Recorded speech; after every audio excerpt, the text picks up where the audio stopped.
ತರುವಿನ ನೆರಳು ಕೊಡುವಂತ ಸುಖವು ಕೊಡುವನು ಕೃಪೆಯ ದಿನವು. ಸ್ಥಿರ ಇರುವ ಮನ ಎನಗಿರಲಿ, ಶರಣಾಗತಿ ಎಂದು ಬರಲಿ. ಭಗವಂತನ ಪ್ರಿಯ ಮಗನಿವನ, ಸಾರಿ ಬದುಕು ಇರಲಿ.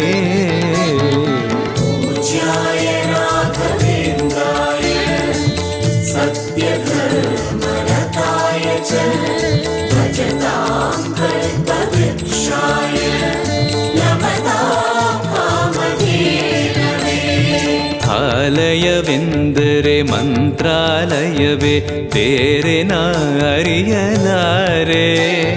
ರಾಜನು ಎಂದರೆ ಶ್ರೀ ಗುರು ರಾಜನೇ, ಮತ್ತು ನಾ ತಿಳಿಯಲಾರೆ. ಆಲಯವೆಂದರೆ